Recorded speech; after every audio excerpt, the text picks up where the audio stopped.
Hello YouTube. I just wanted to make another crappy video.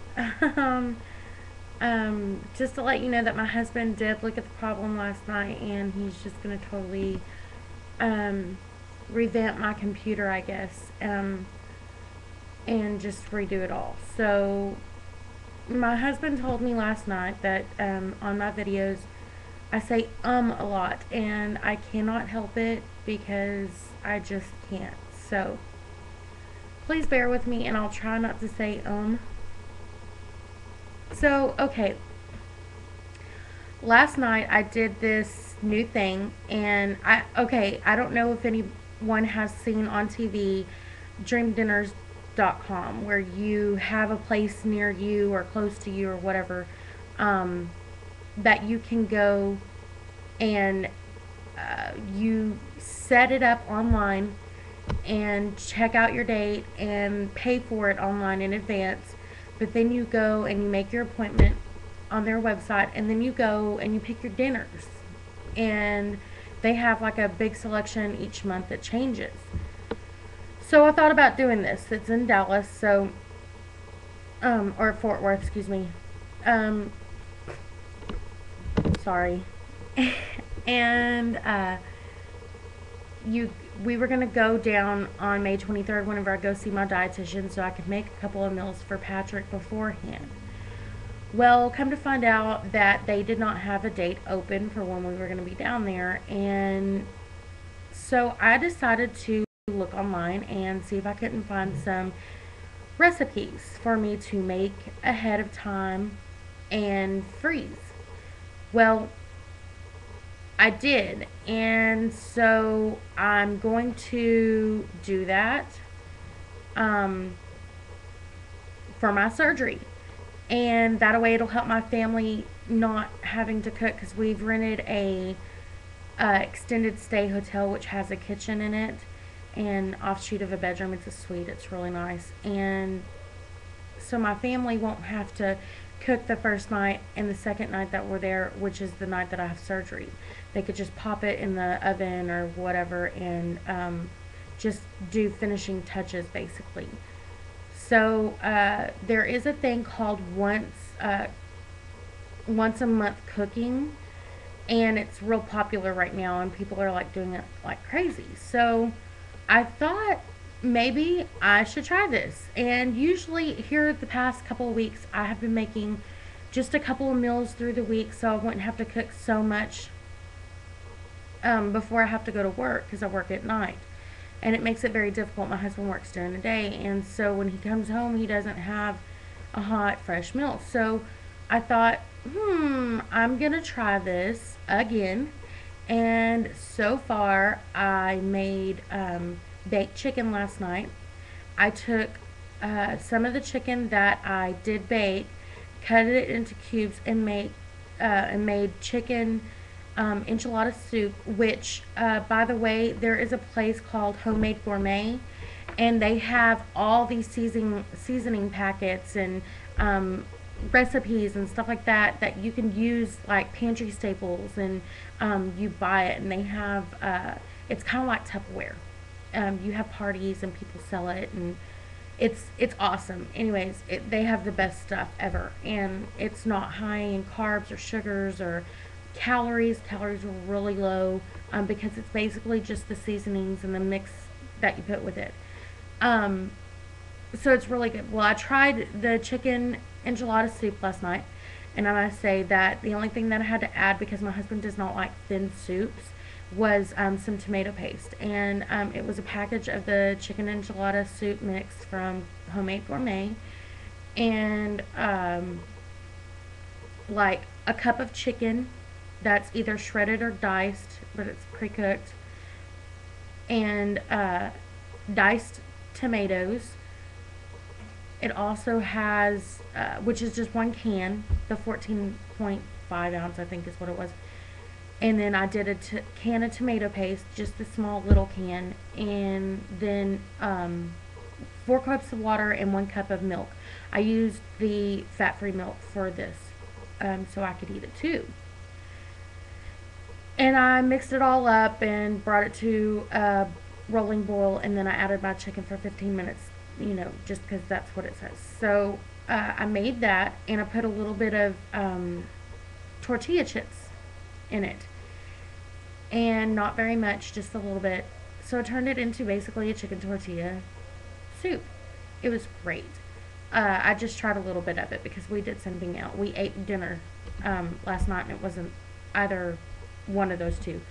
Plus, I made some steak, the long ones that they're pretty big, and I cut them into two so that they would have four portions to them, and stuck those.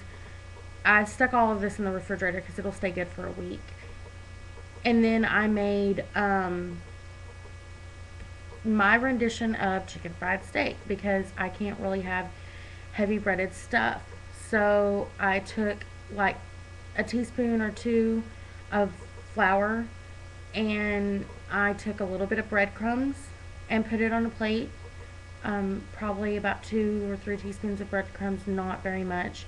And I didn't dip my my cube steak in the egg wash like I normally do in the milk. I just took I took it out of the package, and I dredged it through the flour mixture that I made. Well, I seasoned the meat first, and then I dredged it through, so it tasted really good. But instead of frying it, I put it in the oven, and it was not exactly chicken fried steak, but I was trying to do a healthy alternative, and it worked pretty well. It still had a really good flavor to it, and it did have a little bit of a breading, but it wasn't crispy like normal. It was soft. But I'm gonna try maybe shake and bake next time. I don't know what shake and bake has in it or anything like that because I don't use it.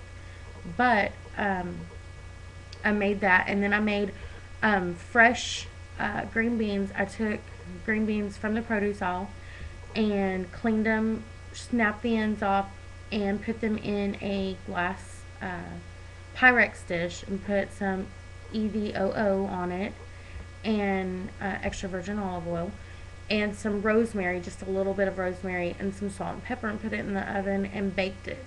And those turned out okay. I overdid it, but next time I'll know better.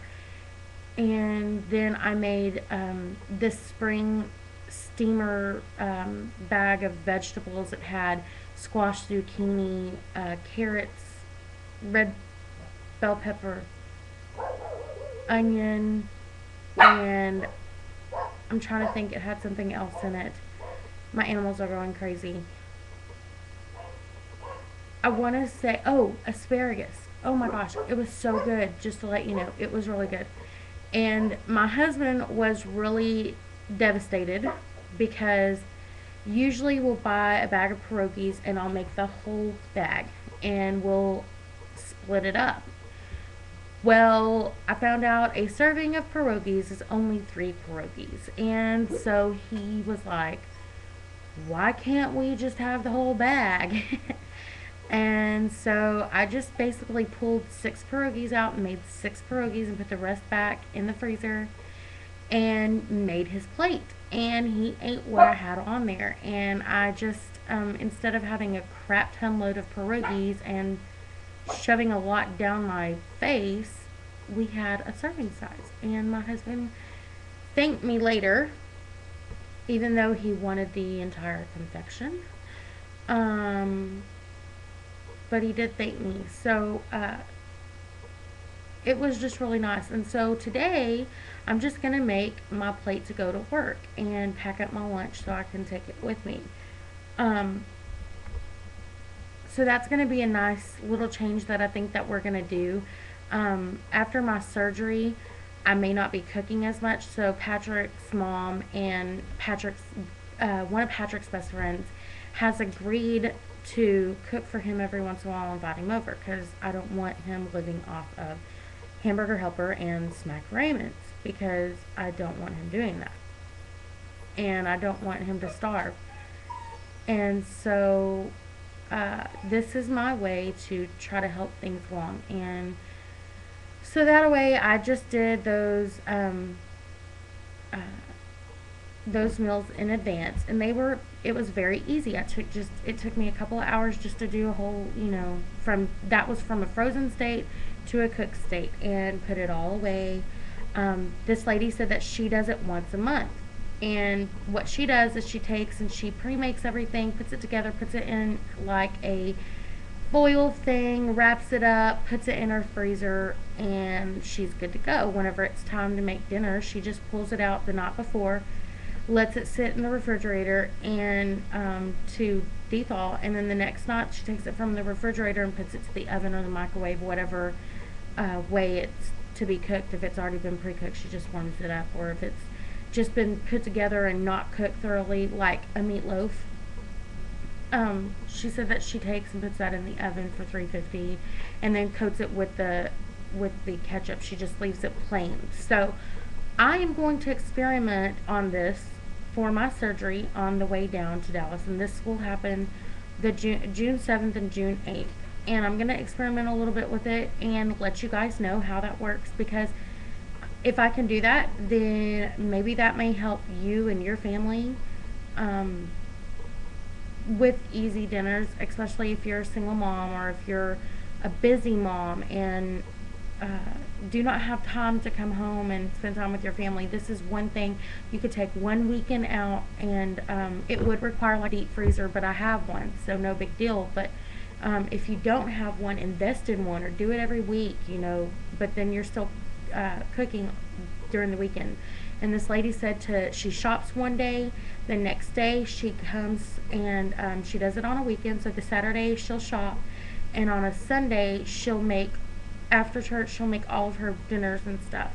And it just takes 1 week out of the month, and then when you get home every week from then on out, you have meals ready to go in the freezer. Or if your budget doesn't allow, then you could do it every 2 weeks or however often that allows you. But then during the week you have time to sit down at a table with your family and eat. And plus, not only that, it cuts down on your budget. You're not eating out, because that's, I think, America's problem. We live a sedentary lifestyle. We're busy, we work a lot, we don't have time to come home and cook dinner, and we need to feed our family, so we opt out for fast food because it's quick and easy, and you don't have to think too much about what I'm going to make or how I'm going to do it, or I don't have time, I gotta go to school, and yada yada yada.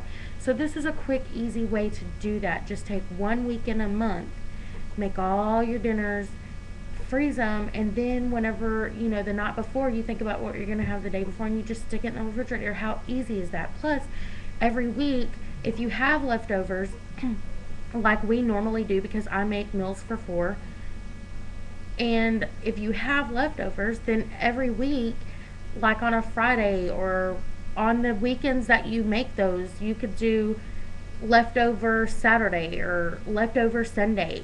I know Sunday dinners is a big deal. They are with my family, and we're trying to make those more. So we like to do chicken picnics at the lake, and we like to do meatloaf, and we like the hearty meals on Sundays. And so I'm trying to come up with better ways to make stuff that way I can eat it too, which I'm fixing to have to go into the liquid stuff for a while. And then whenever I start eating food, then we're gonna start learning different techniques and new ways to do things. So I thought this was a really good thing to do. So just to let you know, I'm gonna start putting recipes on here. I don't know how to do that yet, but I will start putting them. I know that they do this thing, like it's over there or it's over here, or down here. I'll start putting recipes on here and on my channel, so that y'all can have those. And even if I have to buy the cookbook myself and put recipes on and do the copyright thing, I will. It is not below me. I don't give a crap. I will do recipes. I'll do a recipe of the month, or just something just to kind of help us get this done. So I'm gonna have to cut this in 2. So this is part 1. Stay tuned for my next cut.